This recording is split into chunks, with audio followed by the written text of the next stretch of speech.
NoahSt.John.com and affirmations.com. How you doing today? Welcome to the Ask Noah St. John show right here on NoahNation.com.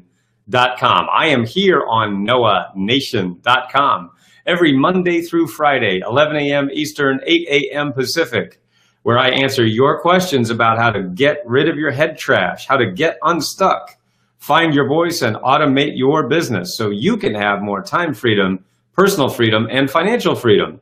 Pretty awesome, huh?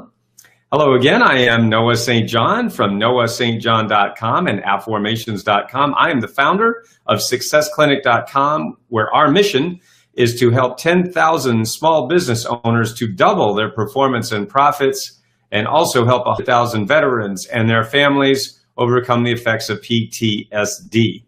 So if you or someone you know is suffering from PTSD, go to NoahSt.John.com and get my new book. It's called Get Rid of Your Head Trash. Get rid of your head trash right there at NoahSt.John.com, and you can download that book and read about the 3 massive mistakes that even smart people make when it comes to having more abundance and getting out of their own way.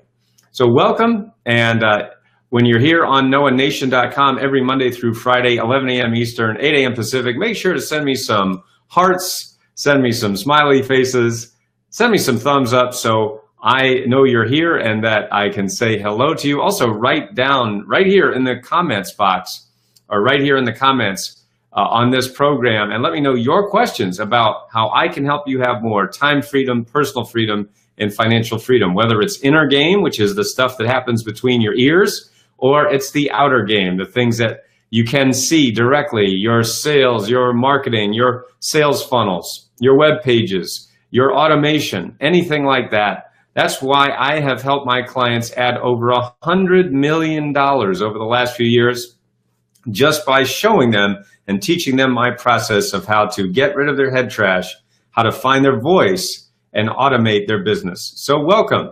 Now today we're going to continue with my look at one of my favorite books in self-help literature, How to Stop Worrying and Start Living by Dale Carnegie.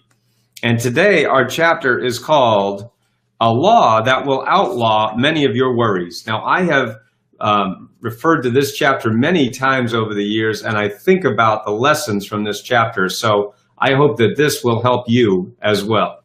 All right, so here is what Dale Carnegie says in the chapter, A Law That Will Outlaw Many of Your Worries. Okay.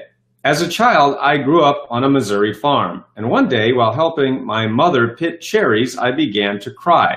My mother said, "Dale, what in the world are you crying about?" I blubbered, "I'm afraid I'm going to be buried alive." I was full of worries those days. When thunderstorms came, I worried for fear I'd be killed by lightning.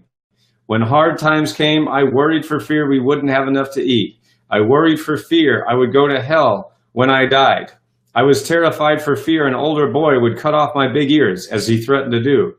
I worried for fear girls would laugh at me if I tipped my hat to them. I worried for fear no girl would ever be willing to marry me. And on and on and on, he says. As the years went by, I gradually discovered that 99% of the things I worried about never happened. For example, as I've already said, I was once terrified of lightning. But now I know that the chances of my being killed by lightning in any one year are, according to the National Safety Council, only 1 in 350,000. My fear of being buried alive was even more absurd. I don't imagine that even back in the days before embalming was the rule, that 1 person in 10 million was buried alive. Yet I once cried for fear of it. To be sure, I've been talking about the worries of youth and adolescence. But many of our adult worries are almost as absurd. You and I could probably eliminate 9/10 of our worries right now if we would cease our fretting long enough to discover whether, by the law of averages, there was any real justification for our worries. Now, watch this. The most famous insurance company on earth, Lloyd's of London, which is still around 100 years later after this book was born, so good on them. Lloyd's of London has made countless millions of dollars out of the tendency of everybody to worry about things that rarely happen. Lloyd's of London bets people that the disasters they are worrying about will never occur. However, they don't call it betting, they call it insurance. but it really is betting based on the law of averages. If we examine the law of averages, we will often be astounded at the facts we uncover. I wrote several chapters of this book at James Simpson's Numtaga Lounge on the shore of Bow Lake in the Canadian Rockies. While stopping there one summer, I met Mr. and Mrs. Herbert H. Salinger of San Francisco. Mrs. Salinger, a poised, serene woman, gave me the impression that she had never worried. One evening in front of the roaring fireplace, I asked her if she had ever been troubled by worry. Troubled by it, she said. My life was almost ruined by it. Before I learned to conquer worry, I lived through 11 years of self-made hell. I was irritable and hot-tempered. I lived under terrific tension. I would take the bus every week from my home in San Mateo to shop in San Francisco. But even while shopping, I worried myself into a dither. Maybe I had left the electric iron connected on the ironing board. Maybe the house had caught fire. Maybe the maid had run off and left the children. Maybe they'd been out on their bicycles and been killed by a car. In the midst of shopping, I would often worry myself into a cold perspiration and rush out and take the bus home to see if everything was all right. No wonder my first marriage ended in a disaster. My second husband is a lawyer, a quiet, analytical man who never worries about anything. When I became anxious and tense, he would say to me, relax, let's think this out. What are you really worrying about? Let's examine the law of averages and see whether or not it is likely to happen. And she goes on and tells several stories about how she was worried about this thing and the other, and her husband calmed her down and said, let's look at the law of averages. By the law of averages, it won't happen. That phrase has destroyed 90% of my worries, and it has made the past 20 years of my life beautiful and peaceful beyond my highest expectations. It has been said that nearly all of our worries and unhappiness come from our imagination and not from reality. So several stories in here. Let's examine the record is basically the lesson of this chapter. Let's examine the record. Let's ask ourselves, what are the chances, according to the law of averages, that this event I am worried about will ever occur? So like Dale Carnegie, when I was younger, I used to worry about running out of food. And, you know, my family, you've heard my story. I grew up poor in a rich neighborhood, so we didn't have food.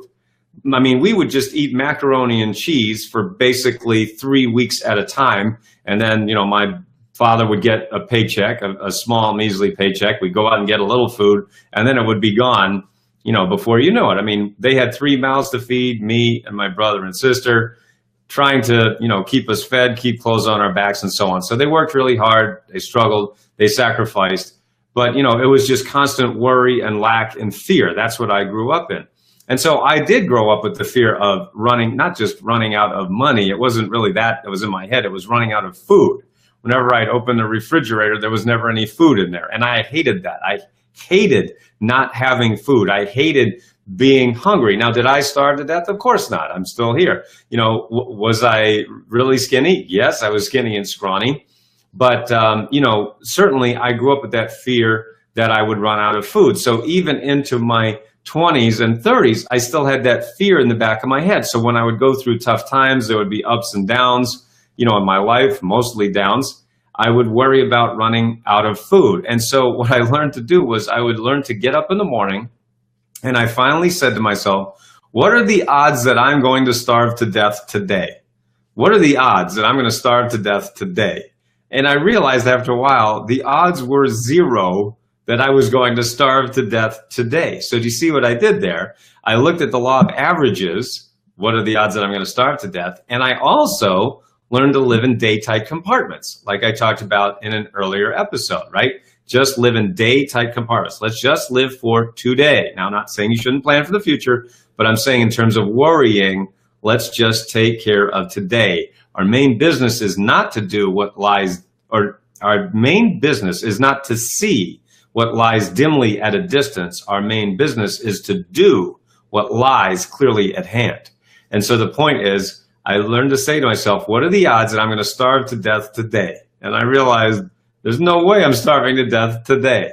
So that fear is gone, you know? So that was just a really handy thing that I learned to do years ago. And I still say that to myself every day. If I catch myself worrying about something, I say, Noah, what are you really worried about? And son of a gun, I still worry about starving to death, even with all, the money that I've made, the success that I've had.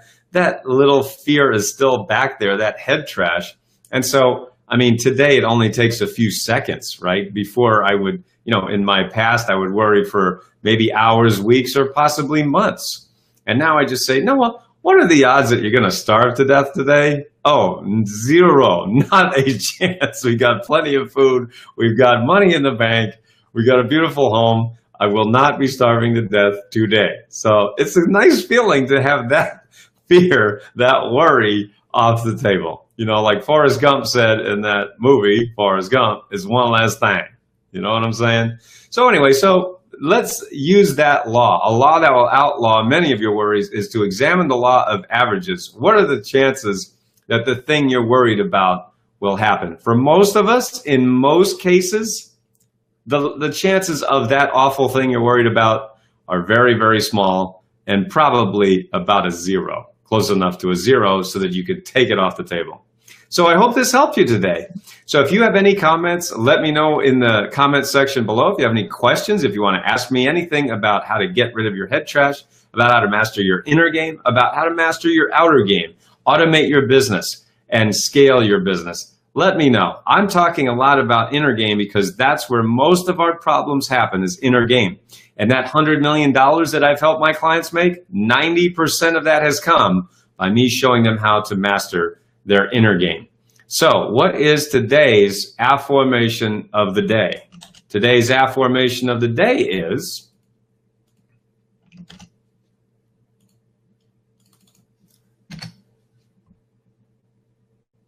I don't know why it does that. Whenever I do the copying, really? There you go. Today's affirmation of the day is, why do I examine the record to let go of worries? Why do I examine the record to let go of worries?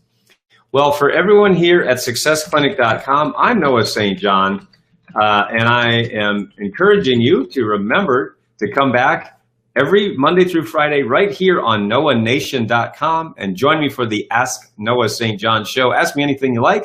And for everyone here at successclinic.com, I'm Noah St. John, and I look forward to being a part of your success story. See you next time, everyone. Bye-bye for now.